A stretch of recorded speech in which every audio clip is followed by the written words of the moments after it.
यस्य स्वयं स्वभावाप्तिरभावे कित्स्नकर्मणा तस्मै संज्ञानरूपाय नमोस्तु परमात्मने।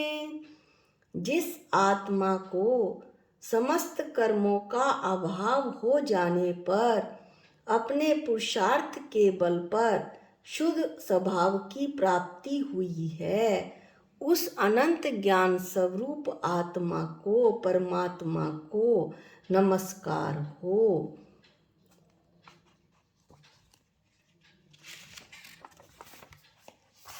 इष्टोपदेश की पिछले वीडियो में हमने कारिका नंबर 6 का अध्ययन किया था कि संसारी प्राणी यानी मैं इस संसार में सुख दुख की कल्पना में डूबा हुआ हूँ और मैं ये समझ भी नहीं पाता कि ये सब मेरा भ्रम है।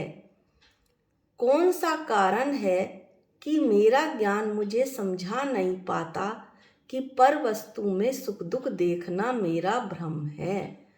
तो यहाँ आचार्य इसको कारिका नंबर 7 में इस कारण को बता रहे हैं। मोहेन संवृतं ज्ञानम स्वभावं लभते नाही मते पुमान पदार्थानां यथा मदन को द्रवे। मोहेन संवृतं ज्ञानम स्वभावं लभते नहि मते पुमान पदार्थानां यथा मदन को द्रवे। ही नियम से मोहेन मोह से संवृतम ज्ञानम ढका हुआ ज्ञान स्वभावम स्वभाव को न नहीं लभते प्राप्त कर पाता है। यथा जिस तरह की मदन को द्रवे नशीले कोदों को खा लेने से प्रमत्त हुआ मनुष्य पदार्थानाम पदार्थों को ठीक तरह से नहीं जान पाता। नियम से मोह से ढका हुआ ज्ञान स्वभाव को प्राप्त नहीं कर पाता। जिस तरह की नशीले कोदों को खा लेने से नशीले कोदे एक वस्तु होती है जिसे खा लेने पर अफीम और भांग जैसा नशा हो जाता है। तो नशीले कोदे खा लेने से प्रमत्त हुआ मनुष्य, मतवाला हुआ मनुष्य, नशे में हुआ मनुष्य पदार्थों को ठीक तरह नहीं जान पाता। पुरुष यहाँ उन्मत्त बना हो जिसने मदिरा पान किया, निज का पर का हित अहितों का उसे कहाँ हो ज्ञान जिया। मोह भाव से घिरा हुआ यदि जिसका भी वह ज्ञान रहा, स्वभाव को फिर नहीं जानता यथार्थ में अज्ञान रहा। अब हम इस कारिका की एक पिक देख लेते हैं ताकि आपको अच्छे से समझ में आ जाए। अब शिष्य पूछता है कि इस श्लोक का सार क्या है। मोह से ढका हुआ ज्ञान वास्तविक स्वरूप को वैसे ही नहीं जान पाता है जैसे कोई भी नशीला पदार्थ, शराब आदि के सेवन करने से वह मनुष्य अपना कार्य ठीक से नहीं कर पाता है। जीव का ज्ञान मोह से ढका हुआ है। इसका क्या अर्थ है?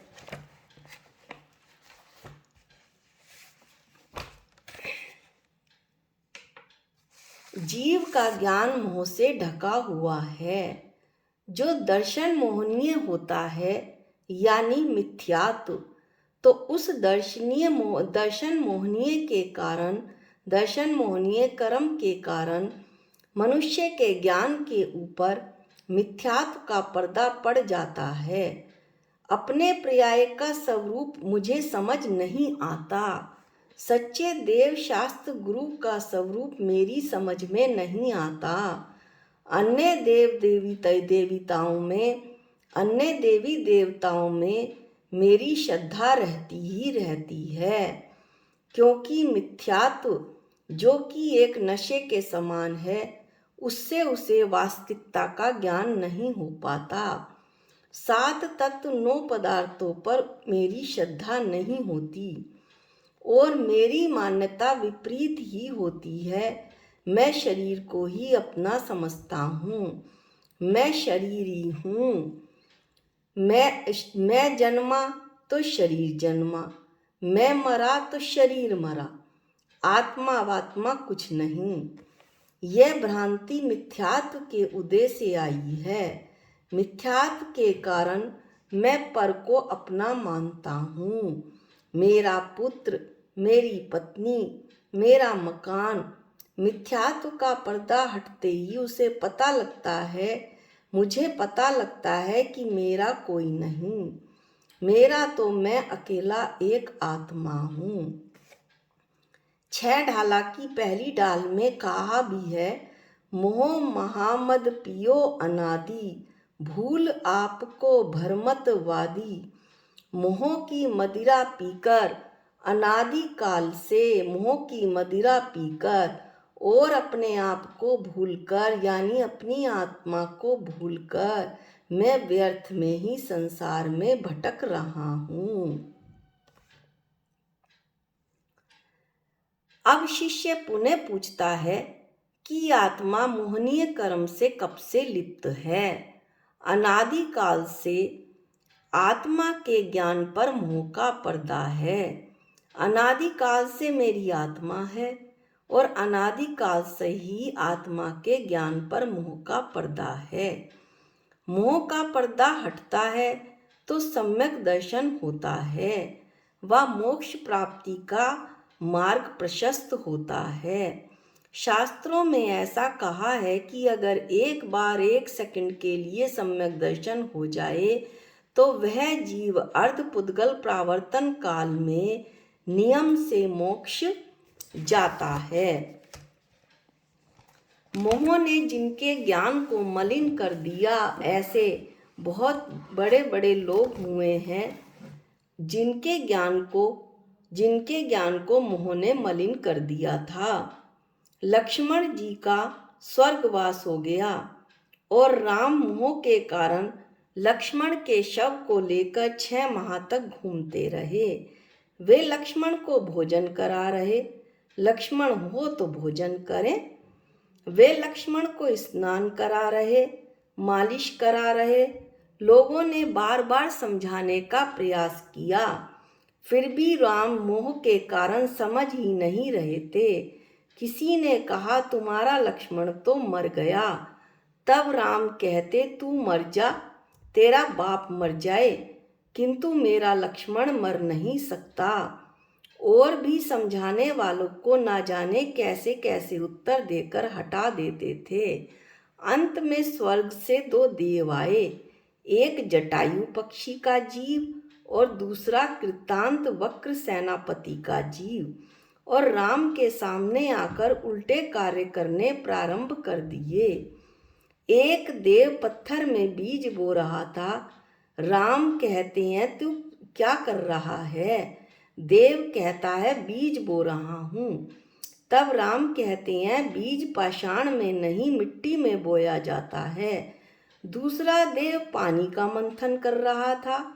राम कहते हैं, क्या कर रहे हो? देव कहता है, घी प्राप्त करने के लिए मंथन कर रहा हूँ। तब राम कहते, पानी के मंथन से नहीं, दही के मंथन से घी प्राप्त होता है। पुनः वह देव मरे हुए बैल को हल में जोत लेता है। राम ने कहा, क्या कर रहे हो? देव कहता है, खेती करना है, इससे बैल को मैंने हल में जोत लिया है। राम ने कहा, मूर्ख, ये बैल तो मर गया है। अब देव को कहने का अवसर मिल गया और देव उस अवसर को नहीं चूका। वह देव राम से कहता है, मैं तो मरे बैल को ही हल में जोत रहा हूँ और आप मुझे मूर्ख कह रहे हैं। आप स्वयं जो 6 माह से मरे लक्ष्मण को लेकर घूम रहे हैं, तो आप कौन हैं? तब राम के मुंह का नशा कम हो गया और उन्होंने लक्ष्मण के शव का अंतिम संस्कार कर दिया। ऐसे ही एक और उदाहरण है गुरु द्रोणाचार्य का। गुरु द्रोणाचार्य का अर्जुन से ऐसा मोह हो गया था कि इस मोह के कारण उनका ज्ञान मलिन हो गया था और एकलव्य जैसे शिष्य से उन्होंने दक्षिणा के रूप में दाहिने हाथ का अंगूठा ही मांग लिया।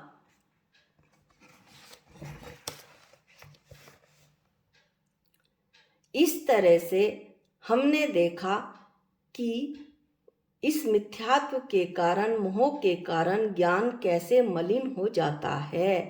तो शिष्य फिर पूछता है कि हमें सम्यक दर्शन फिर कैसे होगा? तो इसका जवाब ऐसे है, इसका उत्तर ऐसे है कि सबसे पहले शास्त्रों का स्वाध्याय करें, मिथ्यात्व को हटाएं कि मैं शरीर हूँ, मेरी ऐसी मान्यता गलत है, मैं तो चेतन भगवान आत्मा हूँ, इसके अलावा मैं अन्य कुछ भी नहीं हूँ। यह पुत्र मुझसे उत्पन्न हुआ इसलिए मेरा कहा जाता है, पर मैं भिन्न हूँ और वो पुत्र बिल्कुल भिन्न है। यह मकान मैंने बनवाया इसलिए मेरा कहा जाता है।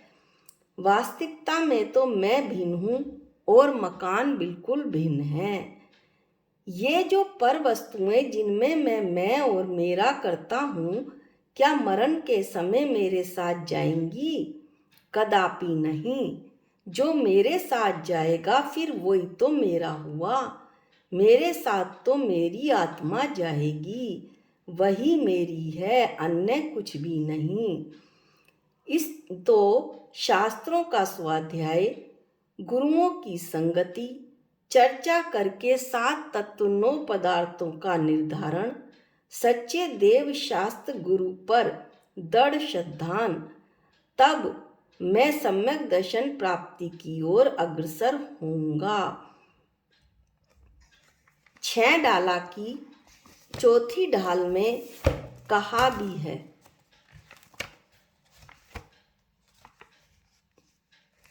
यह मानुष प्रियाए मुकुल सुनीवो जिनवाणी, इही विद गए न मिले सुमणि ज्यों उदधि समानी। मानुष प्रियाए मनुष्य भव, मुकुल उत्तम कुल और जिनवाणी का सुनना। मनुष्य भव उत्तम कुल जिनवाणी का सुनना, ऐसा सुयोग बहुत मुश्किल से मिलता है और ऐसा सुयोग जो बीत गया तो समुद्र में डूबे हुए सच्चे रत्न की भांति, जैसे समुद्र में किसी ने सच्चा रत्न फेंक दिया हो और उसका पुनः मिलना अत्यंत कठिन हो जाता है, इसी तरह से इन तीनों का संयोग मिलना भी अत्यंत कठिन है। इसलिए दौलत राम जी कहते हैं कि इस अपूर्व अवसर को मत गंवा, आत्म स्वरूप की पहचान कर और सम्यक दर्शन की प्राप्ति करके इस मनुष्य भव को सफल बना। अगली वीडियो में हम अगली कारिका का अध्ययन करेंगे। आज के लिए इतना ही। जावाणी के ज्ञान से सूझे लोकालोक, जो वाणी मस्तक नमो सदा देत हूँ धोख। हे जिनवाणी भारती तो हे जपू दिन रैन, जो तेरी शरणागते वो पावे सुख चैन। सबको जय जिनेंद्र।